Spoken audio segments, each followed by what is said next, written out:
Olá, tudo bem com vocês? Eu sou Fernanda Marques e sou permacultora, bioconstrutora, designer de moda, multiartista e cenógrafa. E em todos os meus trabalhos, eu trabalho com materiais naturais e materiais reutilizáveis. Todos os meus trabalhos, seja na bioconstrução, na moda, na cenografia, todos estão ligados diretamente em ajudar a natureza.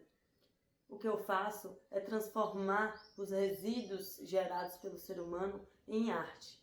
No meu trabalho, eu tenho essa missão de ajudar o planeta, transformar resíduos em arte. Na bioconstrução, também reutilizamos vários tipos de materiais, como garrafas de vidros, como essa escultura, óleos para usar em massa, fibras, capim cortado que se transforma em fibras. Utilizamos também os tijolos quebrados para servir como um preenchimento de massa. Então existem vários tipos de materiais também na bioconstrução que podem ser reutilizados. Eles vão passando por vários processos até chegar em um local que se adeque. Para compor meus ambientes que eu construo na bioconstrução, eu utilizo do design biofílico. E ele também está muito presente nas minhas obras artísticas, nos meus quadros e nas minhas esculturas.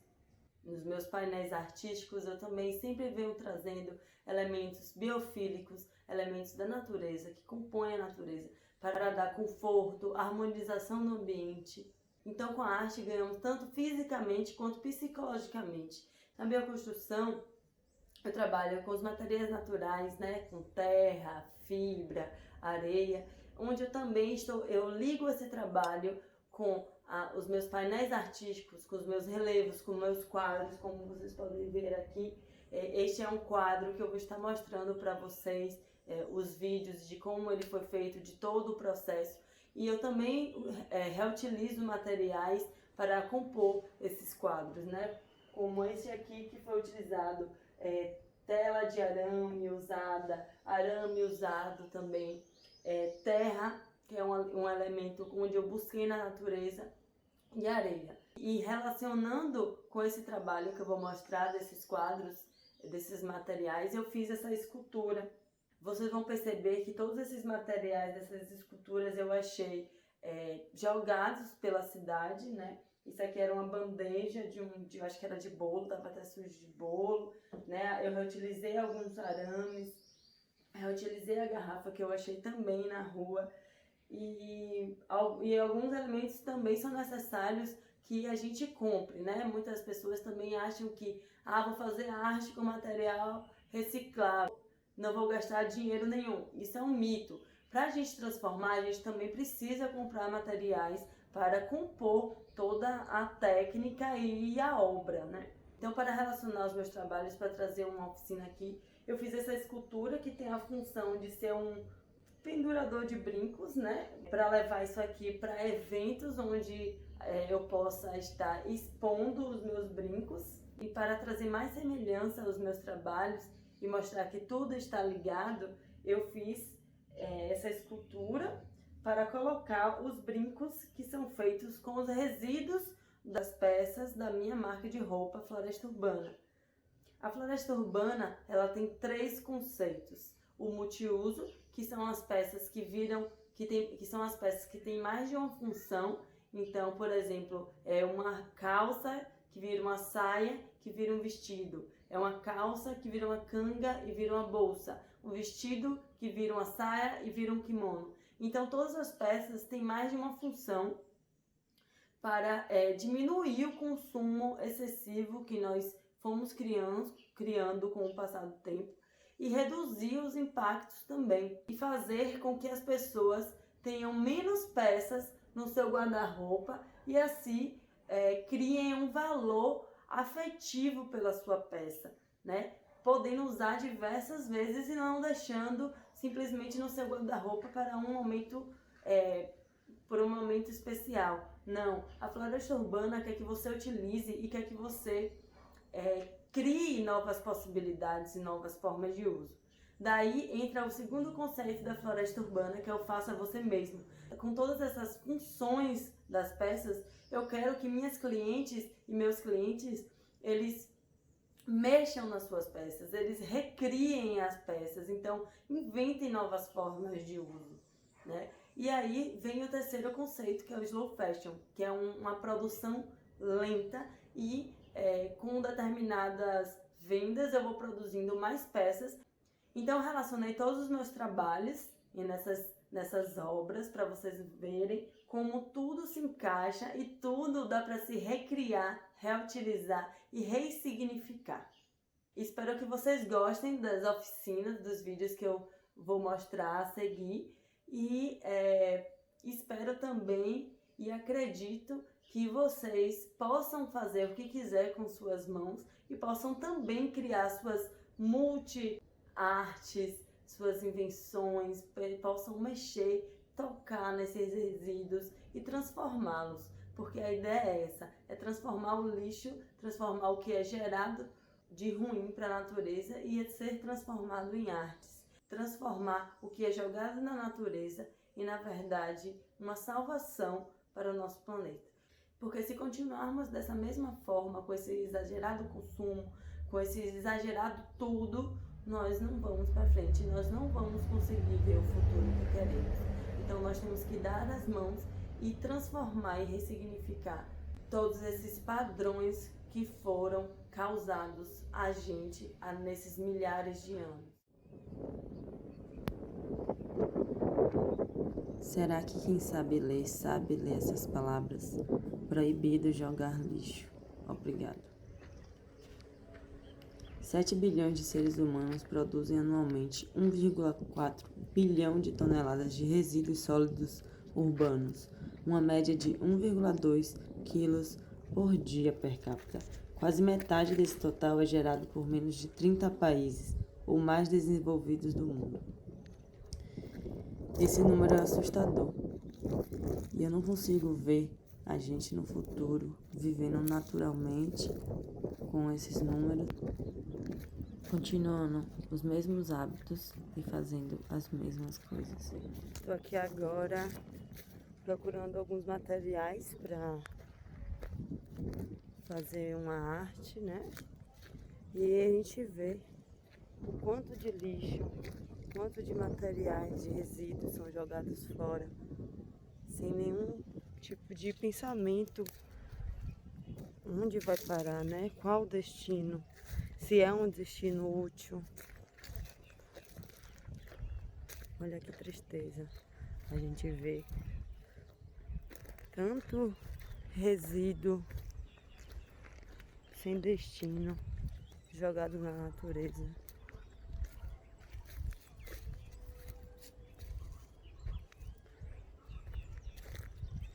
E o mais triste disso é que se todo esse material fosse destinado, jogado, levado para um local com seleta, a gente poderia reutilizar melhor. Olha isso, quanto plástico, todas as televisões quebradas. E é tudo jogado aqui. Agora imagine quantas artes nós não poderíamos fazer com esses objetos.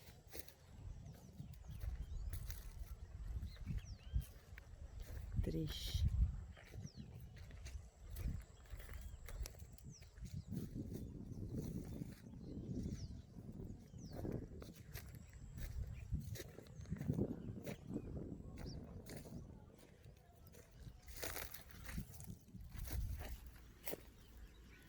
Gostei muito desse material aqui, que é o fundo de uma televisão.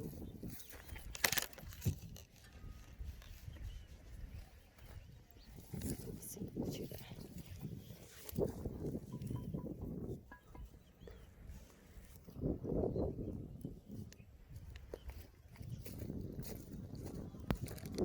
Vou pegar meus materiais que eu quero. Aqui tem as garrafas, eu vi outra ali atrás. Vou pegar a garrafa, uns arames, achei um vergalhão ali também.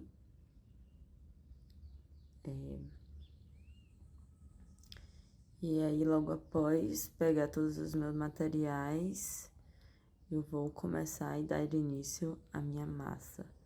E vou agora misturar essa terra com água, vou fazer uma pasta e vou criar a barbotina para dar início à nossa produção. Daí, gente, eu tô aqui no processo de fazer a massa, né? Iniciando os processos. E a massa é composta por terra, areia e uma fibra. E um certo tipo de goma, óleo, se quiser também. E em vez da fibra aqui, eu tô fazendo um teste de reutilizar papéis que já foram usados para fazer essa função da fibra, de fortalecer a massa e também estruturar essa massa, né? Então, eu vou agora, eu cortei esses papeizinhos assim, picotadinhos com a mão mesmo. Agora eu vou colocar eles dentro do liquidificador e botar um pouquinho de água para dar uma liga, para eles serem mais picados, né? Eu vou fazer isso com metade, com os papéis mais duros, que esses de caixa de remédio, e os mais fininhos, que conseguem se dissolver melhor na massa e na água também, eu vou deixar para conseguir também fazer esse entrelaçamento, né? Juntar mais a massa.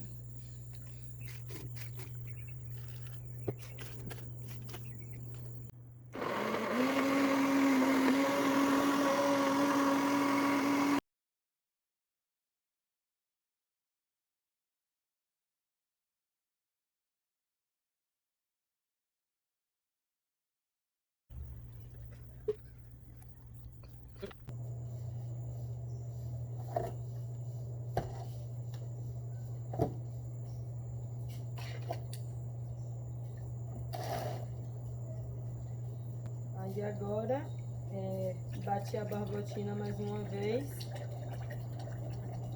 E agora eu vou peneirar uma peneira bem fininha, com gramatura bem fina.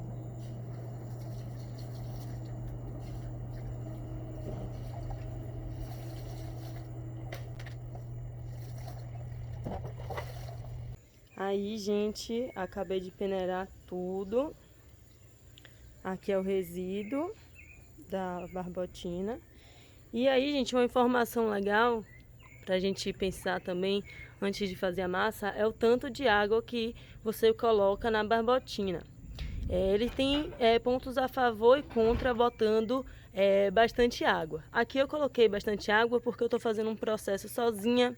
Queria que fosse um processo rápido, que não me cansasse muito na peneira, porque é uma peneira fina também. Então precisa ser uma barbotina mais líquida mesmo, para passar com facilidade na peneira fina, né? Mas o ponto negativo é que agora eu vou ter que esperar essa barbotina evaporar um pouco da água, ou vou precisar colocar elementos bastante secos na massa, para quando eu terminar a massa ela ter a liga certa, né? A plasticidade certa do ponto que eu quero para fazer esculturas e relevos, né? Então é isso, tá peneirado aqui. O resíduo eu vou colocar de novo lá no balde para utilizar mais uma vez, porque eu também vou querer uma massa com grãos maiores, né? Para preencher mais os espaços e evitar as trincas também, né? Porque a massa muito fina, o que acontece é de trincar mais fácil, né? Então eu vou utilizar os dois tipos de massa, com grãos maiores e menores. Peneirinha. E aqui tá a nossa fibra. Eu picotei uns papéis, estou reutilizando os papéis. E vai fazer a função da nossa fibra. O papel também, ele é bem forte, ele deixa a massa bem forte. Bem dura assim, e resistente à abrasão um pouco assim também. É bem interessante o efeito que o papel dá.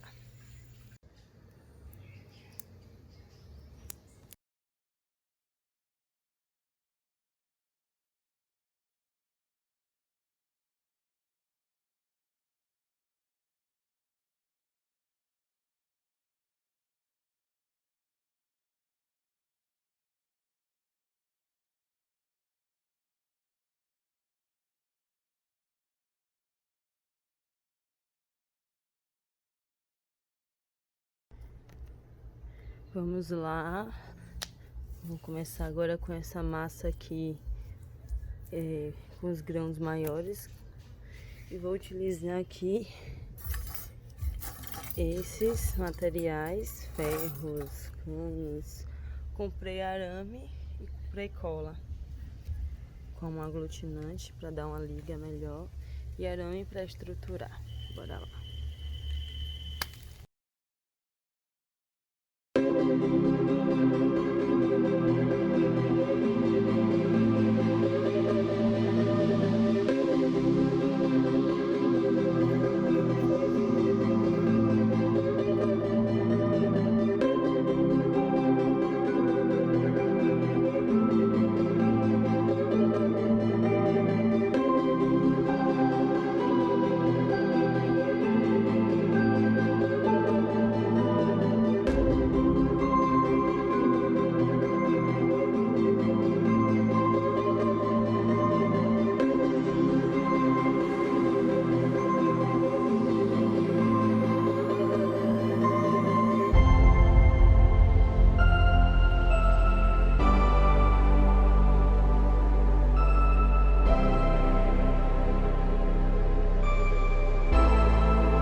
E aí, com a ajuda de uma ferramenta, eu posso ir espalhando.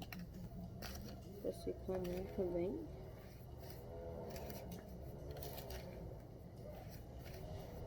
Em quantidade maior, se você for fazer essa massa em quantidade maior,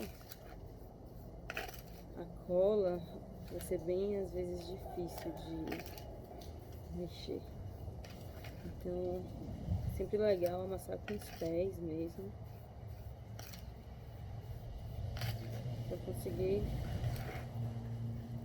chegar em uma forma bem homogênea.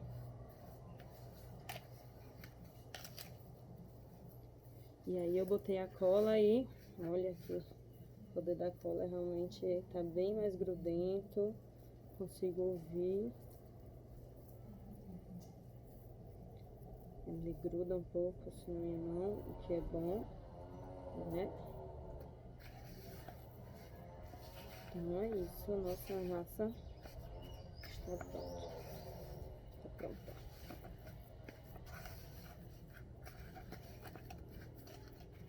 Então quando ela faz esse bolinho, ela descola dos lugares, porque ela tá uma massa boa para se modelar.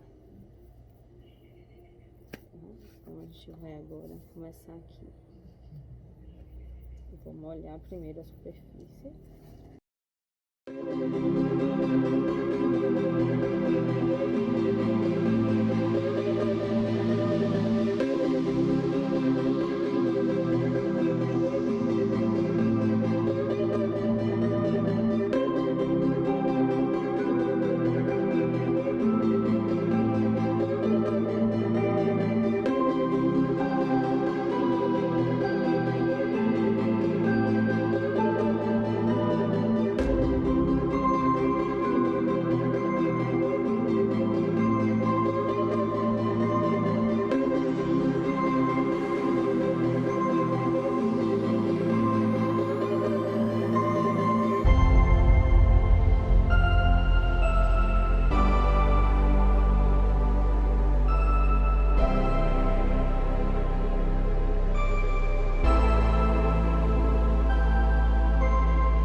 Salut, alors aujourd'hui je vais vous montrer comment fabriquer à partir d'une brique de lait ou de jus, en particulier celles qui ont des bouchons, mais ça fonctionne aussi avec celles qui n'ont pas de bouchons. Demain je vous montrerai aussi comment mettre à profit toutes les briques qui n'ont pas de bouchons.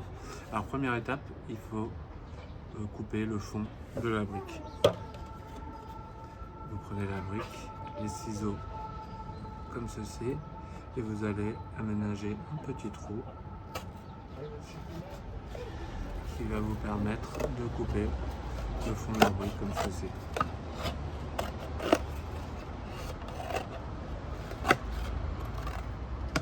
Voilà, donc plus simple. Ensuite on la rince bien, on la lave éventuellement si c'est pas nous qui l'avons consommé avec du savon ou une goutte d'eau de javel. Quand on a notre brique qui est bien propre comme celle-ci, on va maintenant aplatir les deux faces externes, les deux côtés. Comme ceci, on va rentrer les doigts afin de pouvoir aplatir la brique comme ceci. Dans certains bouchons, vous trouverez parfois un petit élément en plastique qu'il va falloir retirer. On peut le tourner avec le doigt ou avec une paire de ciseaux. Cette brique-là, elle n'en a pas. Donc là, il me suffit maintenant de bien marquer les plis. Et maintenant, on va pouvoir passer à l'étape suivante qui consiste à couper la partie soudée ou collée qui se trouve en haut de la brique, juste au-dessus du bouchon. On va suivre la ligne de texte comme ceci, quand il y en a une où on veille à couper bien droit. Voilà. Maintenant, on peut ouvrir la brique, passer la main à l'intérieur pour la mettre à plat, comme ceci. On va bien marquer les plis. Alors là, on peut s'aider avec une paire de ciseaux. On peut le faire par terre. Là, je le fais sur ma jambe pour que vous voyez bien. Voilà.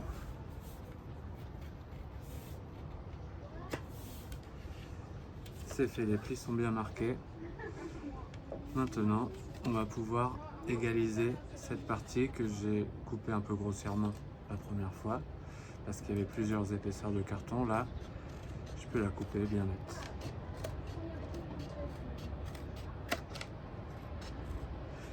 Idem de l'autre côté, je recoupe bien net.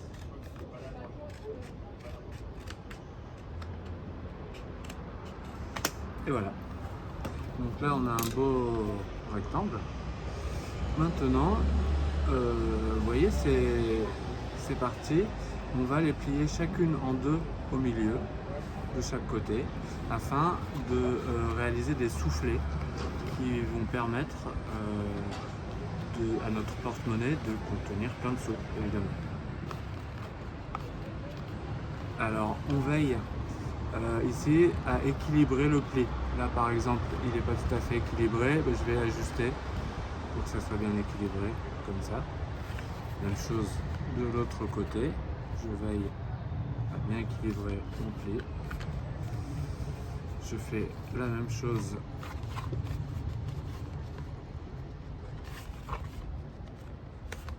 sur les trois autres rectangles qui sont là sur le côté. Je les plie en deux dans la longueur.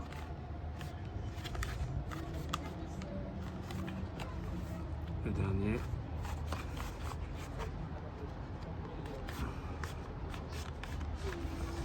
Voilà. Et maintenant, je peux appuyer entre mes pouces et le reste de ma main, comme ça, pour bien marquer les plis. Et voilà, on a un soufflet. Bon. Alors, étape suivante, on a donc notre brique qui se présente maintenant comme ceci. On va la plier en trois. Donc, tout simplement comme ceci, d'abord en deux.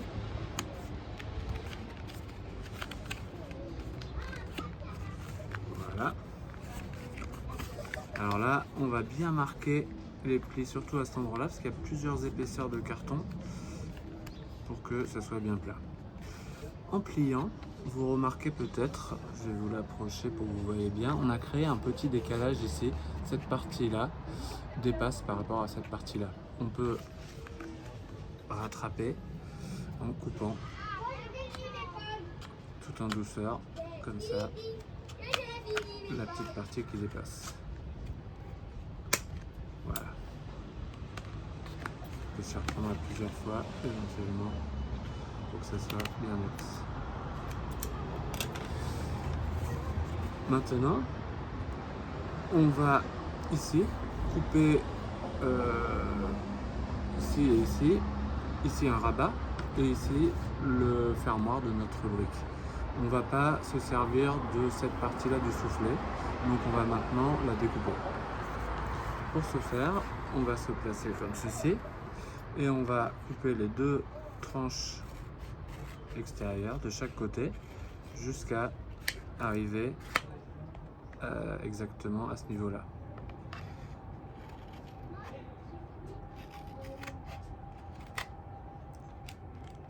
Voilà, même chose de l'autre côté.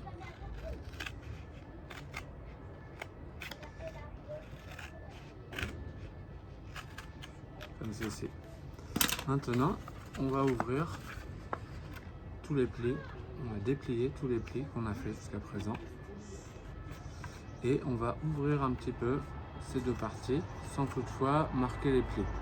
On ouvre simplement pour pouvoir glisser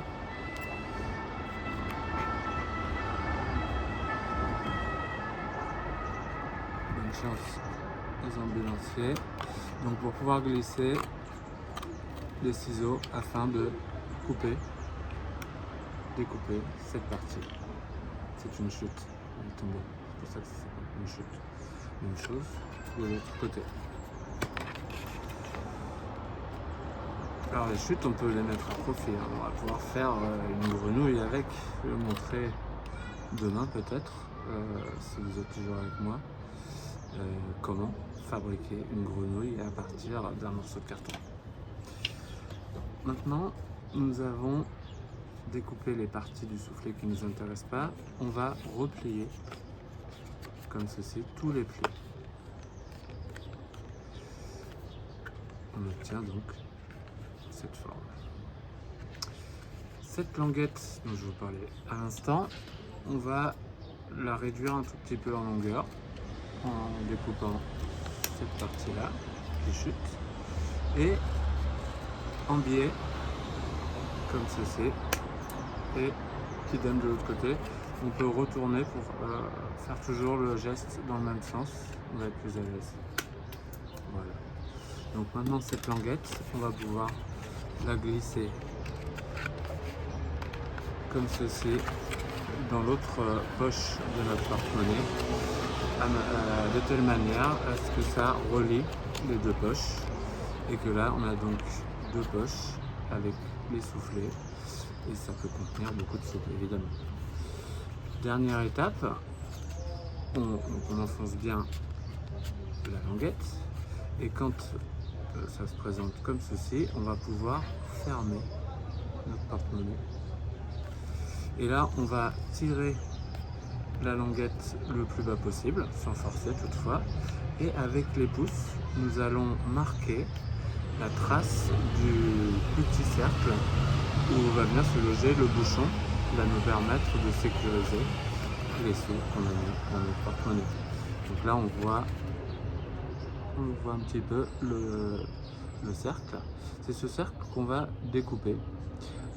Pour le découper, il y a plusieurs manières. Vous pouvez utiliser un cutter, mais moi je vous recommande de ne pas utiliser le cutter, c'est trop dangereux. On va plutôt utiliser une petite astuce qui consiste à plier en deux au milieu du cercle, comme ça.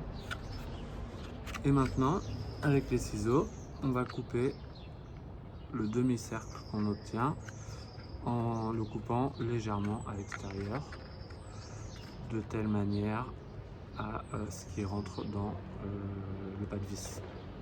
Voilà, je coupe d'un côté, je vais m'arrêter ici au milieu du demi-cercle, au quart de cercle, et je vais retourner mon porte-monnaie de manière à couper plus facilement l'autre quart de cercle.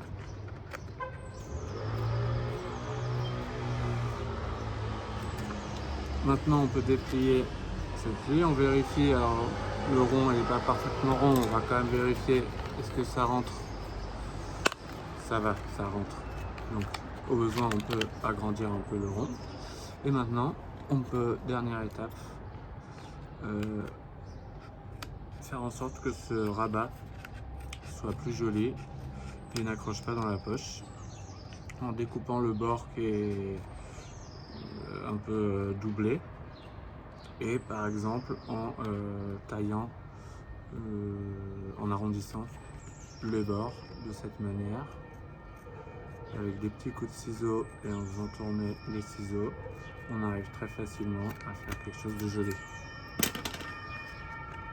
Et voilà, notre porte-monnaie, il est terminé. On peut maintenant le fermer, visser le bouchon et voilà, c'est fini.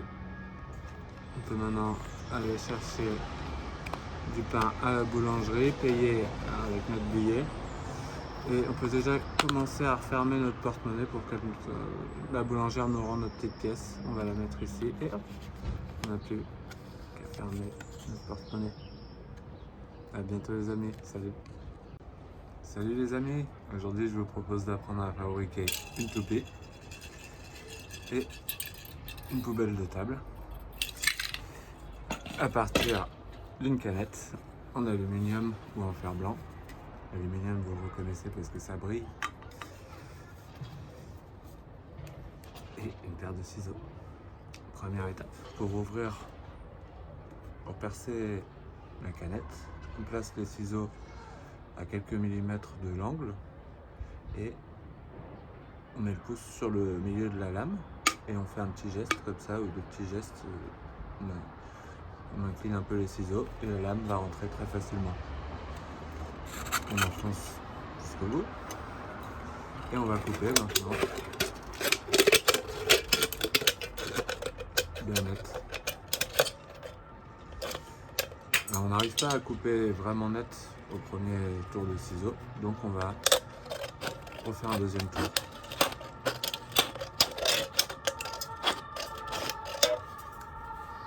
Là maintenant c'est net, je peux toucher délicatement, ça coupe, hein. Faut faire attention comme du papier.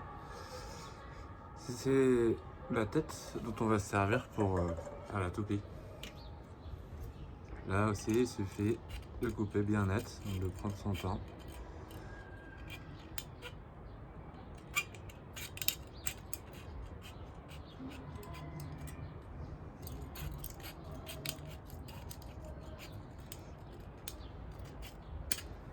Et voilà, il ne nous reste plus qu'à redresser le décapsuleur et la capsule, le mettre verticaux. Ça tourne. On peut l'améliorer en coupant les bords, par exemple. Alors maintenant, avec cette partie-là, ce qu'on peut faire, c'est diminuer un peu, parce que là elle est trop haute pour l'objet qu'on veut faire. Donc on va couper en deux.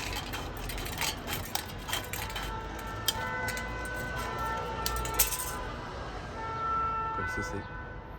On a veillé à bien nettoyer la canette avant de travailler avec, et évidemment on se lavera les mains après. Étape suivante, on ouvre grand les ciseaux et on les enfonce le plus bas possible. Ça va les pomper. Et maintenant, nous allons couper d'un coup de ciseau jusqu'en bas, comme ceci. On peut maintenant retirer les ciseaux. On a notre première coupe. On va couper comme ça toute la canette en réalisant des bandes d'environ 1 cm de large maximum. Et on veille à couper toujours jusque à la même distance du fond.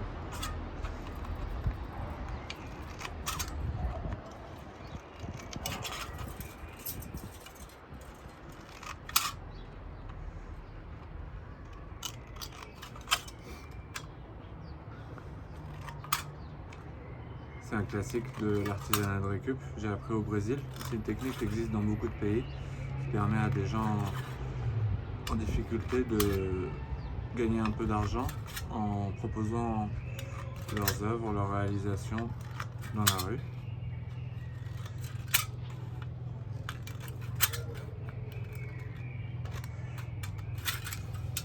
Et voilà, on a nos bandes. Étape suivante, nous allons ouvrir les bandes et les mettre à l'horizontale.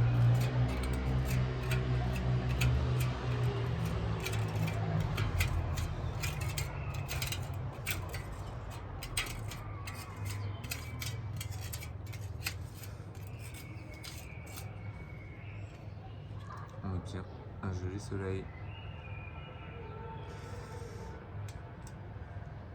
Maintenant, nous allons prendre n'importe quelle bande et la plier de la manière suivante. On fait en sorte qu'elle soit tangente au cercle, qu'elle touche le bord du cercle. Et on laisse environ 2 cm ici d'espace sur la première bande. Ça, c'est le premier pli. On va faire pareil à toutes les bandes. Donc, d'abord on prend dans la main gauche la bande qu'on vient de plier et on va plier la suivante par-dessus exactement de la même manière. On marque le pli, maintenant on lâche. Donc très important que les bandes ne rentrent pas dans le cercle. Pour un gaucher, je vous conseille de tourner dans l'autre sens. Là, j'ai tourné dans le sens inverse des aiguilles d'une montre. Pour un gaucher, ça serait dans le sens des aiguilles d'une montre. Ça sera plus facile. Et on va faire de même avec toutes les bandes.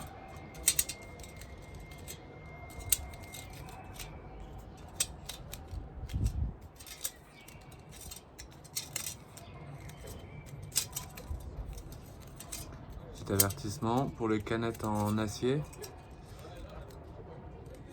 c'est un petit peu plus coupant et il faut voilà, veiller à manipuler en douceur pour pas se blesser. Pour les canettes en alu, ça peut arriver aussi qu'il y ait des petites entailles, des petites piques comme ceci. Et ça, attention, quand on coupe on coupe pas très droit la bande, il peut y avoir des petites bavures. Je conseille de faire attention. Les deux dernières, pour pas qu'elles se baladent comme ça, on va les glisser sous la première.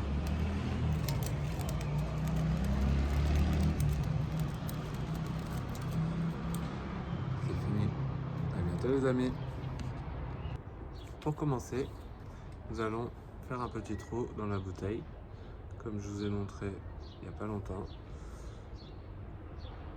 On met le pouce sur la lame d'un des ciseaux, et on agite de droite à gauche la lame.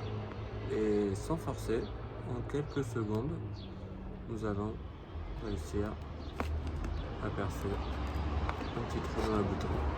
On le réalise à peu près au milieu. J'ai pris une petite bouteille et ce que j'ai fait, comme elle est un peu trop grande, je l'ai tordue tout simplement comme ça pour diminuer sa hauteur. Étape suivante, nous allons percer le couvercle. Ça peut être un couvercle en plastique quelconque. On va par exemple s'appuyer sur la bouteille pour le percer, comme ceci. On agrandit un peu le trou. Maintenant, on prend la baguette chinoise et on la glisse en commençant par le côté le plus fin dans le trou. Et on va la pousser jusqu'à ce que la partie rectangulaire soit fichée dans le couvercle. Comme ça.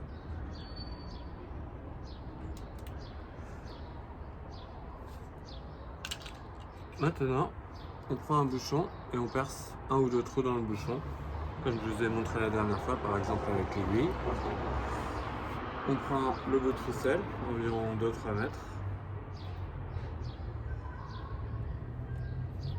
On va le débrouiller et on va le glisser dans les trous et faire un nœud.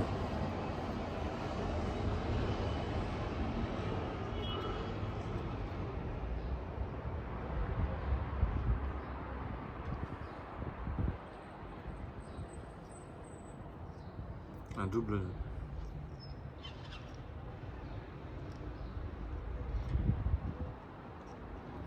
On serre bien notre nœud. Maintenant, on prend la bouteille et on fait glisser le bout du fil dans le trou.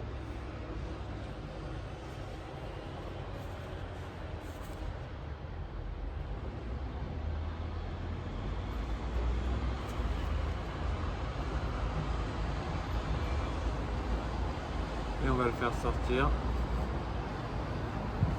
par le boulot.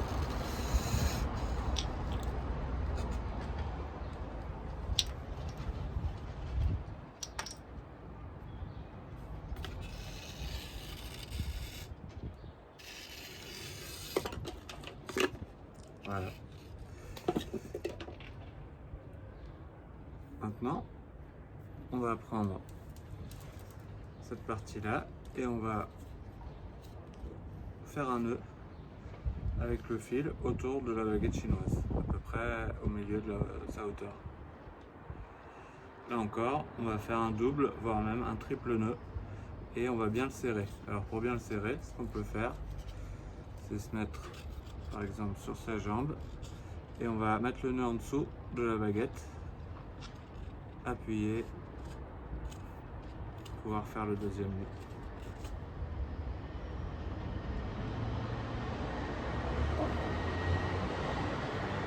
On va faire fort. Éventuellement, on en fait un troisième pour sécuriser. Et on serre fort. Maintenant, nous allons enrouler le fil autour de l'aiguille, autour de la baguette, comme ceci.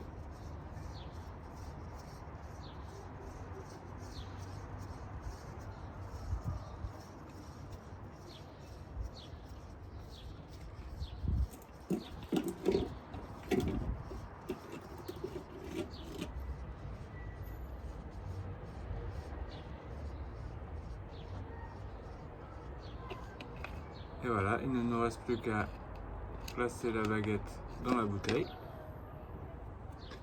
Pour jouer, c'est facile, on tire et on lâche.